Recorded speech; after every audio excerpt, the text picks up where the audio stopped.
Hey guys, it's me, and I'm here again to bring you the review of the divisional round for the NFL playoffs, and talk to you about what happened and about my piss poor picks here.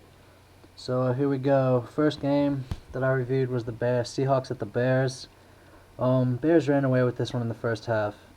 Definitely came out firing after that week break. Seahawks pulled around in the second half, but it didn't matter by then. It was just garbage points, really.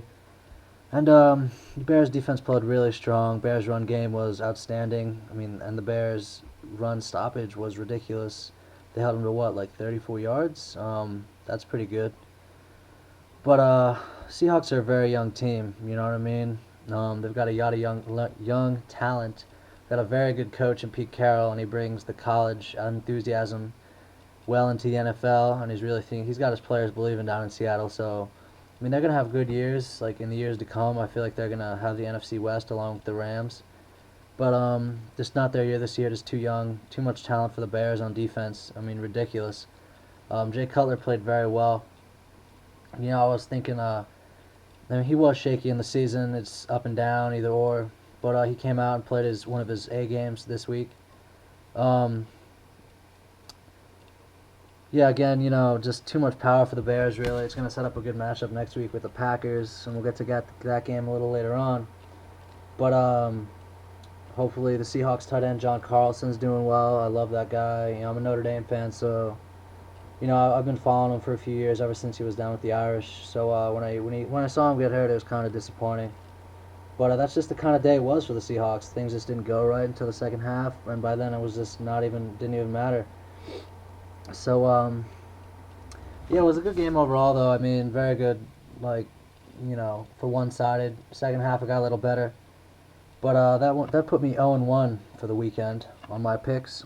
And that leads us to the next game that I reviewed, was the Ravens at the Steelers.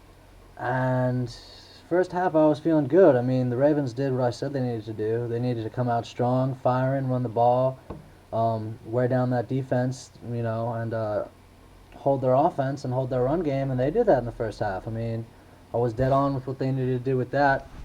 But second half, their mental toughness just was failing them. The Steelers obviously showed they were the more experienced team, and they knew what the playoffs were about more than the Ravens, and it was their home field. And Mike Tomlin always does a good job down there. But it's just ridiculous. It's just disappointing when a team comes out so well and does what they expect you to do, and then just totally get outscored 24-3 in the second half. It's pretty disgusting. But Big Ben played very well. That's just a success story down there for this season, and I'm pretty glad for him. Even though I'm an Eagles fan, it's pretty nice to see what's going on down there. Steelers defense again just showed up very strong. They were killing them. In the second half. First half, they didn't, they came out a little lazy. But second half, they really shut down the run game. The Ravens' run game was terrible. They couldn't move anyone off the ball. They couldn't do anything, really. I really think they got to do a lot of work down there, because they have two outstanding running backs, and Ray Rice and Willis McGahee, and LaRon McClain at fullback. And they have the kind of offense down there that you need to run the rock to win. And they did it last week. They didn't do it this week, and they obviously lost. So that's definitely something got to fix up down there in Baltimore. So that'll mean the Steelers play the Jets in a game that we're going to review last here. So that game put me at 0-2 for my picks, which moves us on to the Packers at the Falcons. And I don't know what else to say, but Aaron Rodgers. Aaron Rodgers was amazing. 31 out of 36. 366 yards, 3 touchdowns, and a rushing touchdown, if I remember correctly.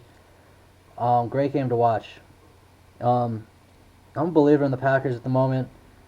Aaron Rodgers, what he did with Philly, they had a really good game down there, but I really thought, with the Falcons and home field, Matty Ice and everyone, the way they've been playing this season, I just really think they weren't going to do it, and they came out and they proved us wrong. Their defense played outstanding. Again, they put pressure on Matt Ryan. They forced a few picks. That interception right before the halftime, 70-yard pick return was huge, and that's just insult to injury for the first half. Clay Matthews played great again. Their run defense was outstanding. I mean, they really got pressure on them. You know, Packers gave up a few sacks here and there, but I mean, you know, with the new offensive line that they got, I mean, who's not? But it's the way that they responded to after that. I'm not really sure about their rushing stats, but obviously it must have been pretty sustainable to win 44-21. And that's a game that I predicted the Falcons winning like 34-27. And you know, I just think the Falcons were out of sync. I mean, the Falcons' defense played pretty bad. They played good at times, but their secondary was really. I mean, the Packers just messed up people's secondary. I thought it was just the Eagles, but I guess it's not.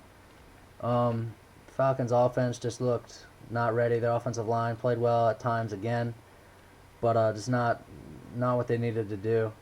Pass game, nowhere to near what could be, what it can be. So that's another disappointing season for the Falcons after so much anticipation. And that means the Packers will play at the Bears next week for the NFC Championship. And we'll get my picks on those games. And this game put me at 0-3, by the way, which puts me at 1-6 at the moment for the playoffs. And yeah, that's that. You know, Falcons disappointing loss, really just huge upset there. But good for the Packers. I mean, I really think they're gonna go places. This is their year. All right, last game of the weekend. This is on Sunday. Jets at the Patriots. Really disappointing game for the Patriots offense. I mean, I really thought after the way that they played in the 2 games this season, I mean, they lost the first game, yeah, but I mean, they knew what they were doing. They knew how to handle them. In the second game, they just destroyed them. And I really thought, with everything that was going on this week and with all the talk, that the Patriots would really step out and show their character. But it was the Jets who did that, and I was kind of really disappointed. Because, like, nothing against the Jets. I'm just not really a big Jets fan. I know they got a really good system down there, but I don't know. I'm just not a big Jets fan. It's nothing against them or anything. It's just not who I am. But, yeah, I mean, the Jets defense outstanding again. Revis and Cromartie on special teams is great. They shut down the Patriots passing game, but I really think the big key here is getting pressure on Tom Brady. I mean, Ellis had 2 sacks in the first quarter. I don't know how many sacks they had in the game. With those 2 sacks in the first quarter plus that interception by Tom Brady, his first since October, I think. He only had 4 in the year. I mean, that really set the tone for the game. I mean, the Jets did what they did. I mean, they run the ball, they throw out play-action passes, and they get the deep ball once in a while. And I know Holmes and Braylon Edwards had pretty good catches. We all saw Braylon Edwards' backflip at the end of the game, so that was pretty cool. But just a huge disappointing. Just Tom Brady just seemed so frustrated the whole game, and I really was just thinking that second half or maybe fourth quarter they're really gonna bust out of it. But the Jets, I mean, they talk the talk, they walk the walk, really. And they know what they're doing on defense, and it's going to be a great game with the Steelers next week. It's going to be a rematch and a battle of heavyweights. So, yeah, Jets won that game 28-21. I predicted the Patriots to win 27-21, so at least I kind of got the score right. So I kind of give that like half a win for me. So really, I'm 1.5 and 7.5 for the playoffs so far. Not very good, but I do have a chance to go on a 3-game win streak with the championships. I guess I could do the Pro Bowl, to make it more of a moral gain, personal gain for me. 4-game win streak. Okay. So we'll see how that goes. So next week it's gonna be Packers at the Bears and Jets at the Steelers for the NFC and AFC Championship game, and I'm gonna have same length video for that, but I'm probably going to go into more detail and depth and actually, take a day or 2 to think about my picks other than just, flipping a coin or just going with my personal decision here. So, alright guys, thanks for watching my videos, and there'll be more on the way for sure. Alright, see you later.